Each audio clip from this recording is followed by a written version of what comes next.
Morning students. இன்றைய பாடம் தமிழில் இலக்கணம் பற்றி பார்க்க போகிறோம். இந்த இலக்கணத்தில் உங்களுக்கு பால் என்ற தலைப்பில் கொடுத்துருக்காங்க.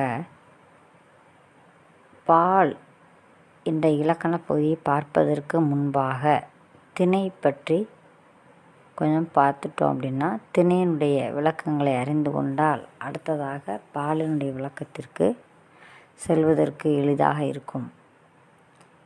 இந்த திணை என்றால் என்ன? திணை என்பதன் பொருள் ஒழுக்கம். திணை என்பதன் பொருள் ஒழுக்கம். திணை என்பதில் டன்னகர நை, ரன்னகர நை என்ற 2 திணை உண்டு. அந்த டன்னகர நை என்ற அந்த திணையானது இலக்கணத்தில் வகுக்கப்பட்டுள்ளது. ரன்னகர நை என்பது தானிய வகைகளில் ஒன்றாக குறிப்பிடப்படும். இந்த திணை என்பது 2 வகைப்படும். உயர்திணை, அஃறிணை என்ற 2 அமைப்பில் இலக்கணப்படி வகுக்கப்பட்டுள்ளது. இப்போது இந்த திணை என்பதன் பொருளாக ஒழுக்கம் என்று சொல்லியிருக்கிறோம். அது 2 வகையாகவும் பிரிக்கப்பட்டுள்ளது. உயர்திணை என்றும் அஃறிணை என்றும். இவற்றில் உயர்திணை என்பது என்ன? உயர்திணை என்றால் உயர் அப்படின்னு சொன்னாலே 6 அறிவுடைய மனிதர்களை குறிப்பது தான் உயர்திணை என்று சொல்லப்படுகின்றது. அடுத்ததாக அஃறிணை. ஓரறிவு முதல் 5 அறிவு வரையிலான உயிர்களை பற்றியும் உயிரற்றவை பற்றியும் இங்கே குறிப்பிடப்படுவதுதான் அஃறிணை என்று இலக்கணப்படி வகுத்துள்ளனர். இப்போ திணையை பற்றி பார்க்கப்படும் பொழுது திணையின் உட்பிரிவாக பால் என்ற இலக்கணம் சொல்லப்பட்டுள்ளது. அந்த பால் என்ற இலக்கணத்தில்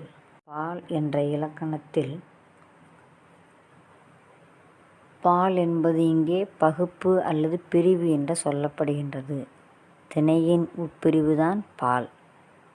அந்த பால் அதுக்குரிய பொருளாக பகுப்பு அல்லது பிரிவு, பிரித்து பார்த்தல், ஆணினம் பெண்ணினம் என்று பிரித்து பார்த்தலாக இங்கே சொல்லப்படுகின்றது. அவற்றிலும் ஒருமை பன்மை பற்றியும் விகுதிகளில் பால் வகைகளை பற்றியும் பிரித்தறியப்படுகின்றது.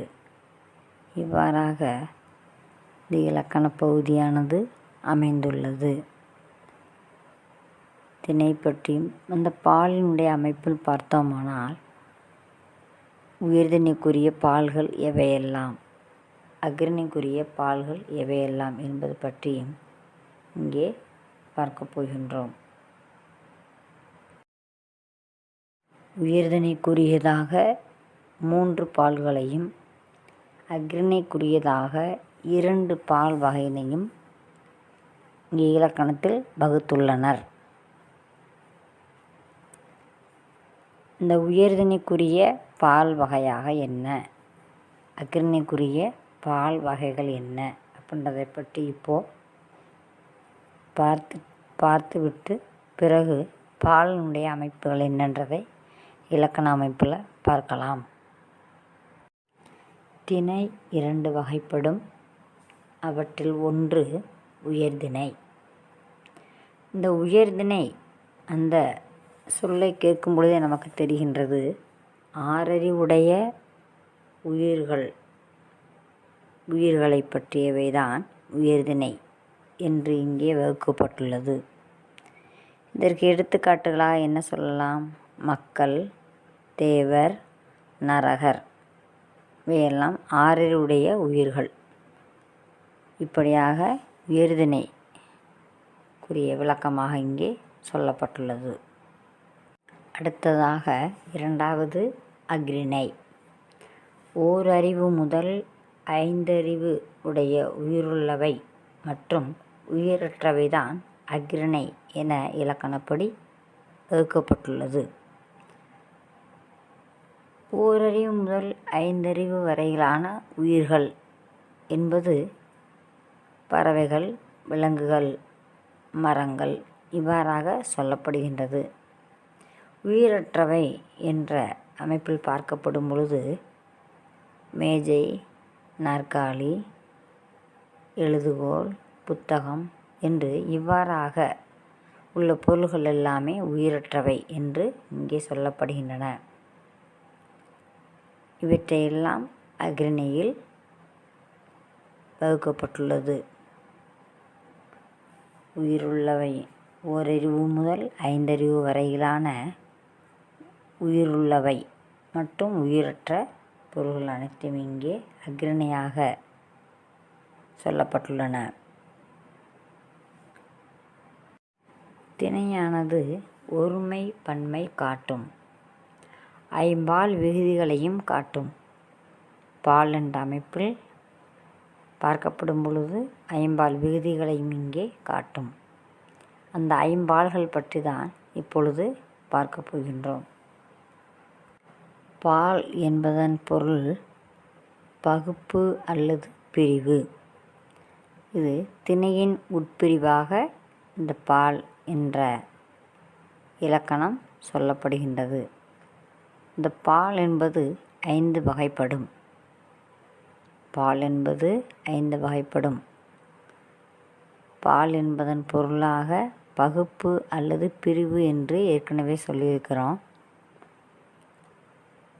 அந்த பால் ஐம்பால். பால் 5 வகைப்படும். அவை ஆண்பால், பெண்பால், பலர்பால், ஒன்றன்பால், பலவின்பால் என பால் 5 வகையாக இங்கே பிரிக்கப்பட்டுள்ளது. பால் 5 வகைப்படும். ஆண்பால், பெண்பால், பலர்பால், ஒன்றன்பால், பலவின்பால் என பாலின் வகைகள் 5 என்று இங்கே குறிப்பிடப்பட்டுள்ளது. இந்த பால் வகையில் உயிர்தனிக்குரிய பால் வகைகள் என்ன? 1 ஆண்பால். அதுக்குரிய எடுத்துக்காட்டு முகிலன், கபிலன் அப்படின்னு சொல்லலாம். 2வதாக பெண்பால். எடுத்துக்காட்டு வள்ளி, வனிதா. இந்த மாதிரி பெண்பாலுக்குரிய பெயர்கள். 3வதாக பலர்பால். இதற்குரிய எடுத்துக்காட்டுகள் என்ன அப்படின்னா மக்கள், ஆண்கள், பெண்கள். இப்போ மக்கள் எடுத்துக்கொண்டோமானால் அது ஆண்களும் பெண்களும் கலந்திருக்கலாம், அல்லது ஆண்கள் மட்டுமே கூட்டமாக கூட இருக்கலாம், அல்லது பெண்கள் மட்டுமே கூட்டமாக கூட இருக்கலாம். அதை பற்றி குறிப்பது தான் பலர்பால்.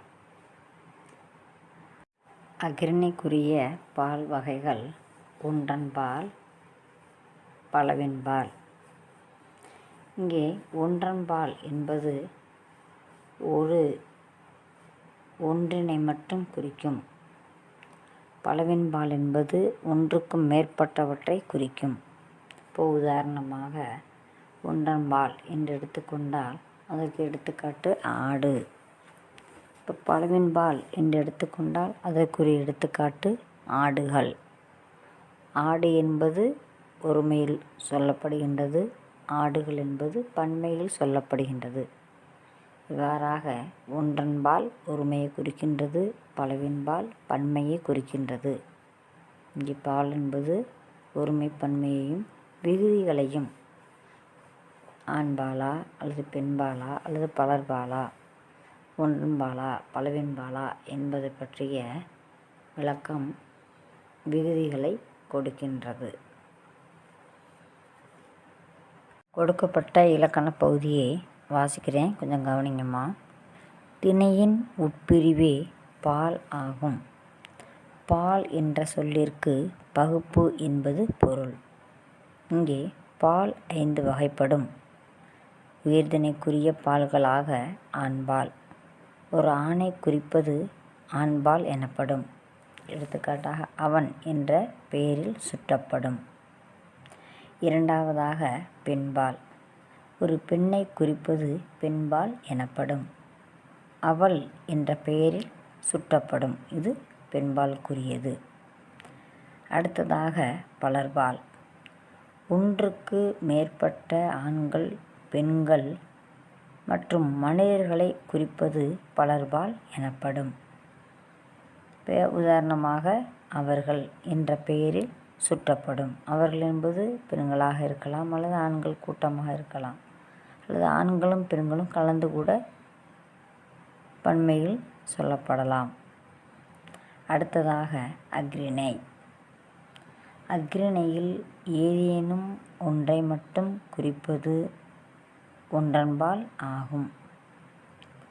இது எப்படி சுட்டப்படுகின்றது? அது என்ற பெயரில் சுட்டப்படும். இப்போ ஆடு மேய்கிறது, நாய் குரைக்கிறது அப்படின்னு சொல்லி ஒரு உதாரணம் சொல்லலாம். அஃறிணையில் ஒன்றுக்கு மேற்பட்ட எண்ணிக்கையில் எவை இருந்தாலும் அவை பலவின்பால் என்று சொல்லப்படும். அவை என்ற பெயரில் சுட்டப்படும். இப்போ இங்கே ஒருமை பன்மை பற்றி காட்டுகின்றது, பால் விகுதிகளையும் காட்டுகின்றது. மாறாக இலக்கணத்தில் திணை என்பது பற்றியும் பால் என்பது பற்றிய விளக்கங்கள் இப்போது அறிந்திருப்பீங்க. மாணவர்களை, உயர்திணை திணை என்பது என்ன? அவற்றில் 2 வகையாக உயர்திணை, அஃறிணை. அந்த திணையின் உட்பிரிவாக உள்ளதுதான் பகுப்பு. அந்த பகுப்பு என்பது பால் என்று சொல்லப்படும்.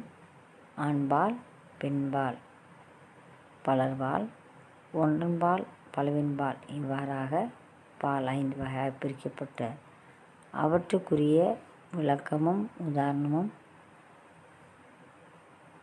நீங்களும் திரும்ப ஒரு முறை வாசித்து படித்து புரிந்து கொள்ள வேண்டும். Thank you, students.